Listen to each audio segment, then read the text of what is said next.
क्या गलत बोल रहा हूं?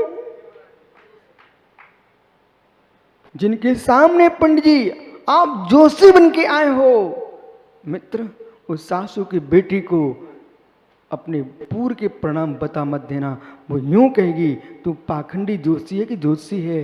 हे मित्र, हम वही बता पाते हैं, वही बता पाते हैं जो जब सबको सुहावने लगते हैं। तो ऐसे ही अच्छे लोगों को जैसे अपने साथ रखते हो जोशी जी, ऐसे अच्छे भावों को अपने साथ रखो और सबको बाहर कर दो। ये भैया आज विषय है समभ्रूढ़ने का। आज विषय है समभ्रूढ़ने का। ये समभ्रूढ़ जो है 7 नयों में ये विषय समभ्रूढ़ने का। क्यों तीर्थंकरों ने इन नयों की व्यवस्था की? जिससे बाह्य लोक भी व्यवस्थित रहे, अंतरंग लोक भी व्यवस्थित रहे। बिराजो मैं आगे की बात करता हूं।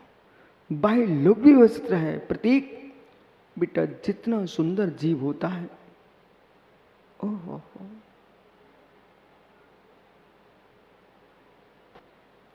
एक पानी के बाष्पित होने से ट्रेन भाग गई। पानी के बाष्पित होने से जेम्स वाट ने क्या किया बेटा? प्रतीक, जेम्स वाट ने क्या किया? ओह, एक बटलोई में भोजन पकाते समय बाष्पतिर होते ढक्कन के ऊपर उठते देख करके उन्होंने ऊर्जा को पकड़ लिया। जब पानी की बाष्प ढक्कन को फेंक सकती है तो शरीर की शक्ति की बाष्प इस आत्मा को सिद्धालय तक फेंक देती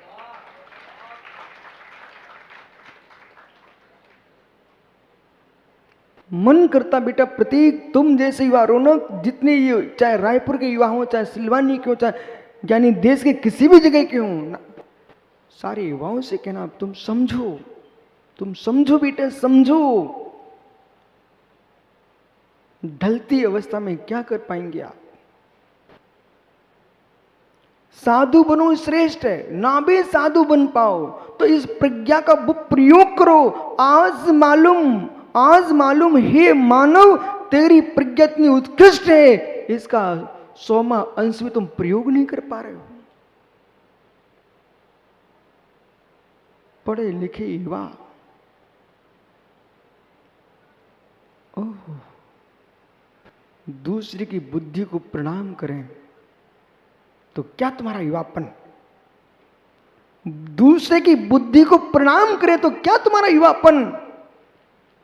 जगत तुम्हारी बुद्धि को प्रणाम करे, तुम्हारा युवापन श्रेष्ठ है। लेखन कला सीखो, वक्तृत्व कला सीखो, चिंतन कला सीखो और सारे विश्व को एक तीर्थंकर महावीर सिद्धार्थ का बेटा, एक इकलौता सिद्धार्थ का बेटा, मालूम तुम शरद पंडित जी भगवान को भगवान कह करके हमसे दूर कर देते हो।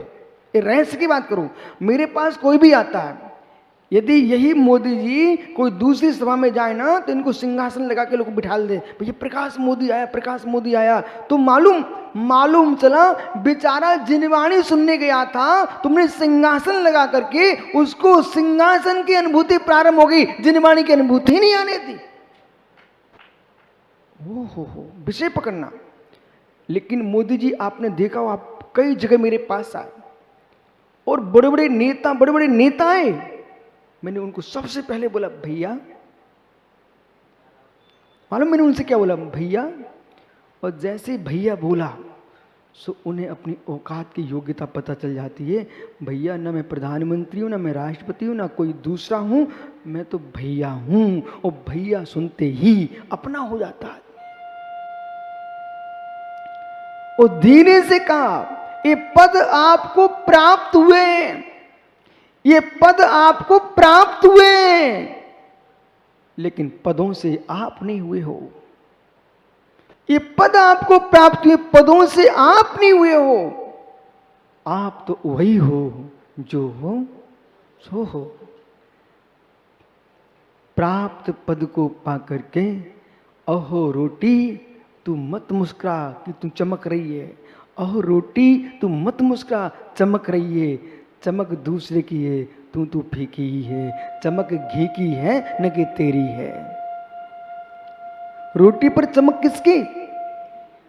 रोटी पर चमक किसकी? घी की। ऐसे मित्र तुम्हारे चेहरे पर प्रदीप चमक किसकी?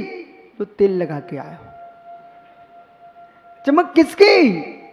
जो कोई क्रीम लगा के घूम रहा है, कोई तेल लगा के घूम रहा है।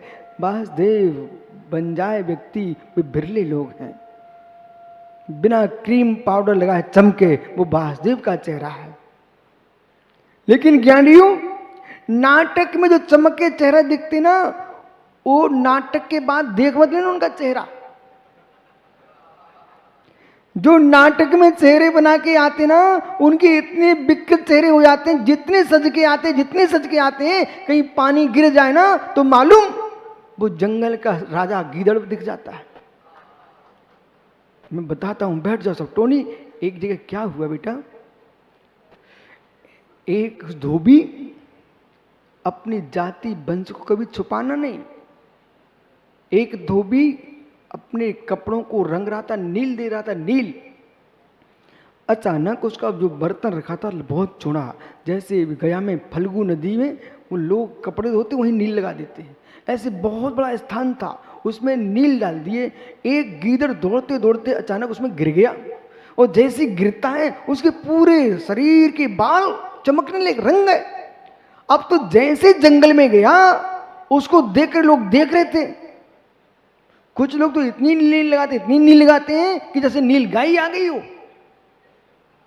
ओहो, जब देखा तो उन सब ने कहा, भाई, बोले तुमको मालूम नहीं है मैं जंगल का राजा हूं, देखो मेरा शरीर। तो उसकी चमक देखकर बेचारा शेर भी बेचारा हाथ जोड़ के बैठ गया। और गद्दी पे कौन बैठ गया? गीदड़। चूहा भकने वाला राजा की गद्दी संभाल ली उसने। गीदड़ राजा हो गए। अब सब पर अधिकार किसका? गीदड़ राजा का। मित्र, किसी के कपड़ों की चमक और बाहरी चमक देख करके राजा बना लोगे तो गीदड़ तुम्हारा राजा हो जाएगा। ओहो, एक दिन मालूम प्रकाश भैया क्या हुआ? गीदड़ राजा सभा में ऊंचे आसन पर बैठे हुए थे, और शेर जंगल का राजा ऐसे पंजा ऐसे जोड़े बैठा, सब सभा लगी हुई थी। इसी बीच में अचानक बादल हुए, थोड़ी गड़ाहट, थोड़ी चमक और मूसलाधार पानी। और जैसे पानी गिरा, पूरी नील धुल गई और गीदड़ राजा की चमक गई, और शेर ने दहाड़ मारी, गीदड़ भाग गया। बोले, ये राजा। ज्ञानियों, जैसे नील के टब में गिरे गीदड़ की चमक तब तक ही है जब तक मूसलाधार पानी नहीं गिरता है। ऐसे बनावटी लोगों की चमक तभी तक होती है जब तक कोई विशेष पुण्यात्मा जीव सामने नहीं आता।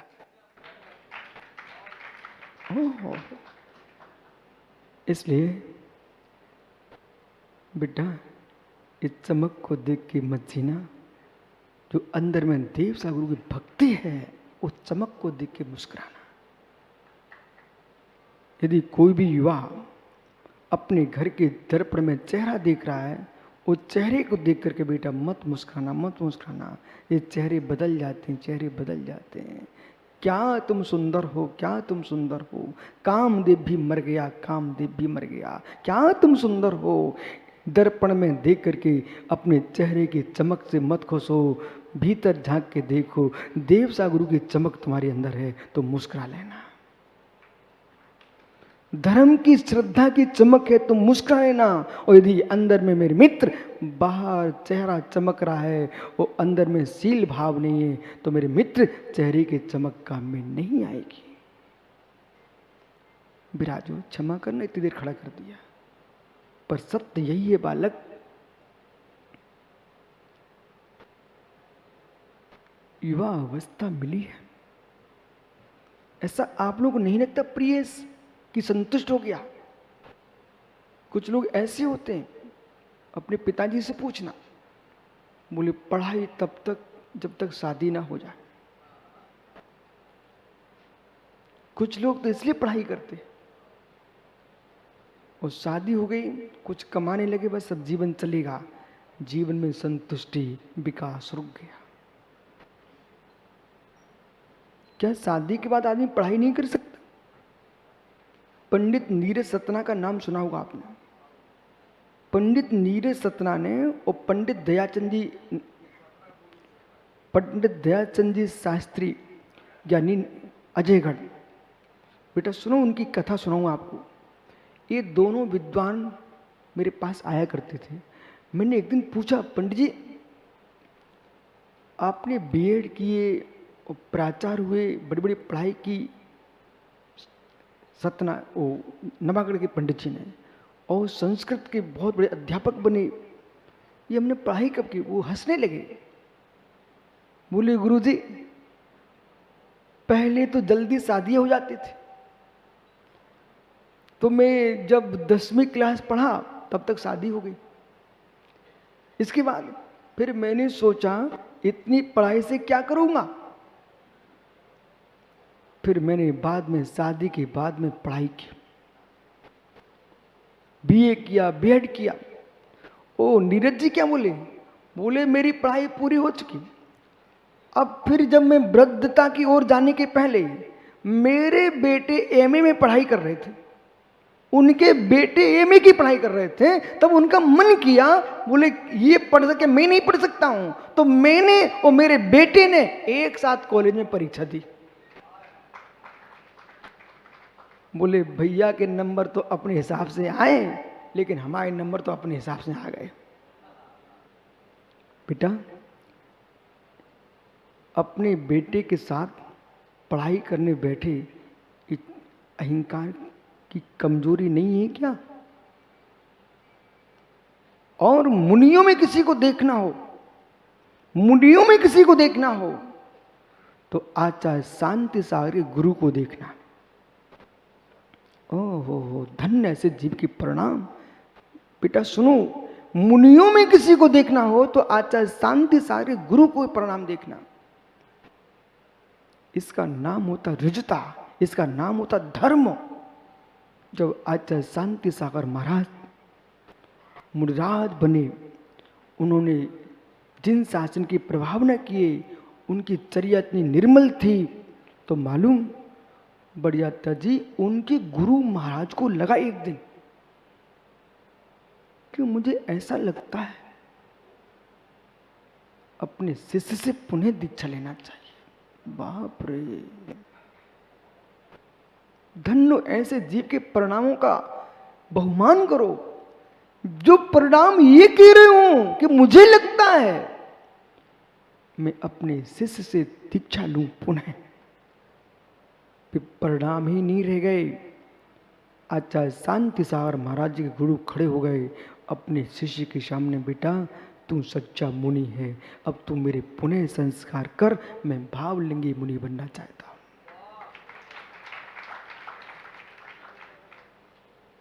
ऐसे परिणामों की निर्मलता जिसके पास हो, उसका मोक्ष कब होगा वो बात की बात है। मुझे तो साक्षात मोक्ष दिखाई दे रहा है। जिसने कसाय से मुक्ति पाई है वही कर्मों से मुक्ति पा पाएगा। जो कसाय से मुक्ति नहीं पा रहे हैं वे कर्मों से मुक्ति क्या पा सकेंगे? ब्रह्मांड का सबसे बड़ा कोई चमत्कार, ब्रह्मांड का, विश्व का, लोक का सबसे बड़ा कोई चमत्कार है तो प्रियस बेटा चमत्कार है कि अपने अंदर की गलती को स्वीकार कर लेना। ये जीवन का बहुत बड़ा चमत्कार है। हर व्यक्ति अपनी बुराइयों को ढकना चाहता है, ढक करके हम लोगों की आंखों में तो धूल भोंक सकते हैं, धूल फेंक सकते हो, पर अपने बिगड़े मन को क्या तुम समझाओगे?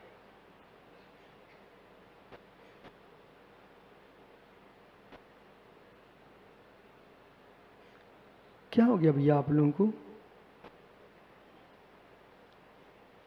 जय कुमार गंगवाल, जय कुमार विदिशा। मित्र क्या हो गया आप लोगों को? रारा की कलम क्यों बंद हो गई?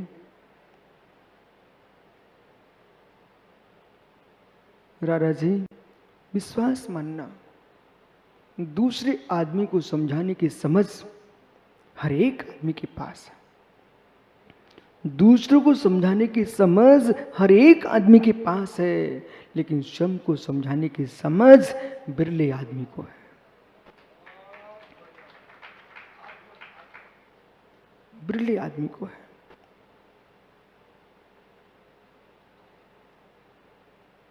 जो समझ दूसरे को समझाने की है, उसमें से कुछ हिस्सा अपने पास सुरक्षित रख लो।